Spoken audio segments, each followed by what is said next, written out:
Picture this. We're setting the scene here. Think of a really vivid, high-end CGI landscape. The sky over the Sea of Tiberias is the color of cold ash. It's not even morning yet. It's that exact brutal hour when exhausted fishermen usually just give up. 7 men are sitting in a boat. Their net is completely empty, and their arms are literally finished. Then, this stranger on the beach tells them to throw the net on the right side. They do, and suddenly, the water just begins to boil with fish. It's a super famous story, right? But we are looking way deeper today. Oh, and keep an eye on our little interactive disciple lamb hanging out down in the corner. Welcome to this explainer on a 2,000-year-old numerical mystery. Today we're going to uncover exactly how ancient gematria reveals some truly profound truths.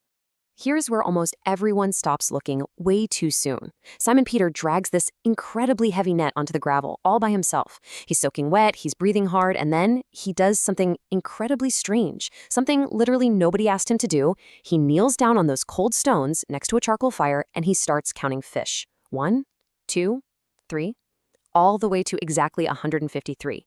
Standing right nearby is a young man named John who's going to carry that exact number in his memory for some 60 years until he finally writes it down.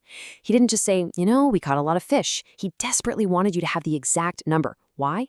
Well, that question has kept scholars awake for 2 millennia. Okay, let's dive into this. Because to actually solve this mystery, we need a decoder key. You see, in ancient Hebrew, there were no separate symbols for numbers. Instead, every single letter of the alphabet was also a number.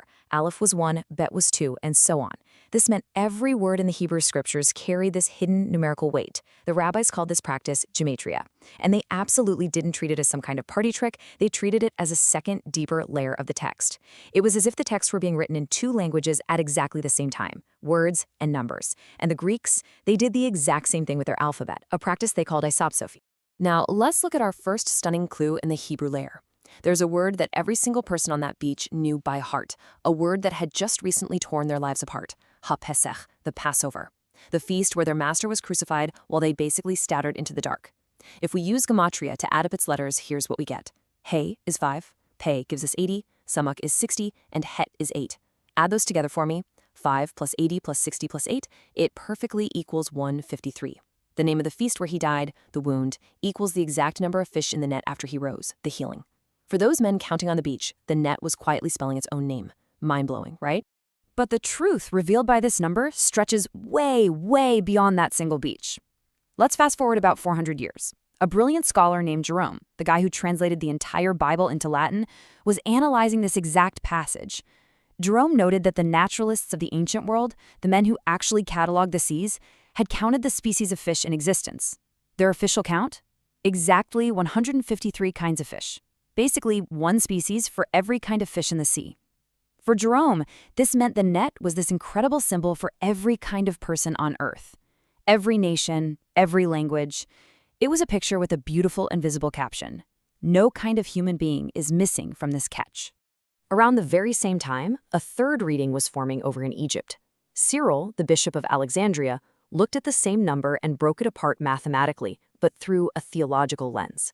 He saw 100 as representing the fullness of the Gentiles, the outsiders. 50 represented Israel, the insiders, the ones who were first invited. And 3 represented the Trinity, the very life of God. Cyril's math showed the Trinity wrapping completely around the 100 outsiders and the 50 insiders, binding absolutely everyone into a single unbroken catch. Think about that. 3 different men across 3 centuries, all hearing the exact same number say the exact same beautiful thing. Now, what's really interesting about this slide is how it contrasts 2 highly specific miracles. You see, this wasn't actually the first miraculous catch. 3 years earlier, Luke tells us Jesus filled Peter's nets until, and Luke is very specific here, the nets began to tear. That was before the cross. But in John's post-resurrection story, John is just as specific. The net was full of 153 large fish, and the net was not torn. It's the same lake, the same fishermen. But before the cross, the catch was just more than the net could hold. After the resurrection, the net holds everyone. Not a single one slips through. And guys, we haven't even reached the Greek layer yet. Remember isopsophy? Let's take the Greek word for fishes, ichthys. If you add up its letters, iota, chi, theta, upsilon, sigma, you get a total of 1,224. Now take a second word, the actual word John uses for the thing Peter drags ashore, to diktion, the net. It's a completely different word, 0 overlapping letters. But if you add it up, it also equals exactly 1,224. No way, right? The fish and the net carry the exact same mathematical weight in the Greek language. This mind-bending Greek layer shows two distinct concepts perfectly, mathematically balanced. But why does 1224 actually matter? Well, grab a calculator. If you divide 1224 by 153, it goes in perfectly. The answer is 8. The fish are 8 times 153. The net is 8 times 153. To the early church, 8 was not just a number, it was a day. God created the world in 7 days. 7 was ultimate completion. So day 8 is the day after completion, literally the first day of a new creation. And which day did Jesus rise from the dead? The 8th day. The fish and the net are both multiplied by the number of resurrection. Moving on to around the year 400, Augustine just refused to walk past this number. Look at our lamb in the corner, just watching in awe, because this is where it gets crazy. Augustine did something incredibly clever. He stacked it. Start with 1, add 2, you have 3. Add 3, you have 6. Just keep climbing, adding every consecutive whole number. When you add the 17th step, the total lands precisely, perfectly on 153. Mathematicians actually call 153 the 17th triangular number. For Augustine, the massive, overwhelming mystery of 153 suddenly collapsed into a much smaller, tighter question. Why 17? Augustine's brilliant deduction here was that 17 is made of 10 plus 7. 10 represents the law, the 10 commandments carved in stone, the impossible standard humanity just couldn't keep. 7 represents the Spirit, the sevenfold gift of grace. The law tells you exactly what you owe, the Spirit pays it for you. So 153 is what you get when law and grace finally stop being enemies. It's what happens when every single number, from the commandment all the way to the gift, is gathered perfectly into one total, into one net.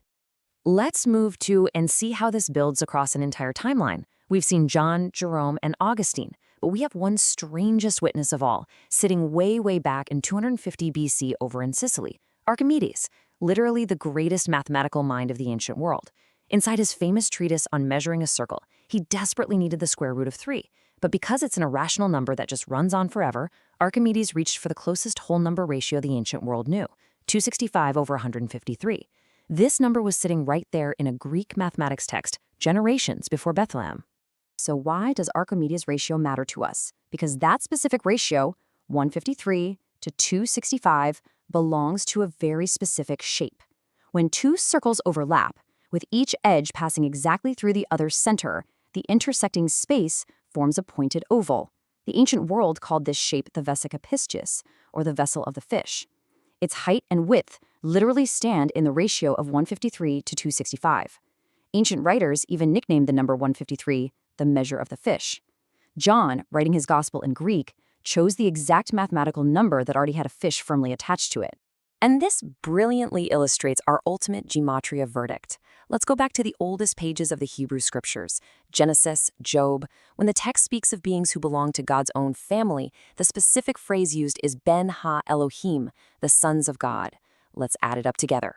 Bet is 2, Nun is 50, Yod is 10. That gives us sons of. Now the name of God, Hey 5, Aleph 1, Lamed 30, Hey 5, Yod 10, Mem 40. The grand total? You guessed it, 153. The net isn't just holding fish, guys, it is literally spelling a sentence. The oldest biblical name for God's family equals 153. The net is quietly spelling the sons of God coming home.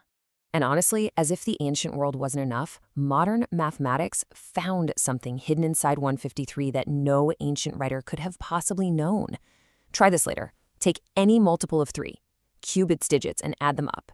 Then do it again to your new result. And again. It genuinely doesn't matter how unbelievably large the starting number is.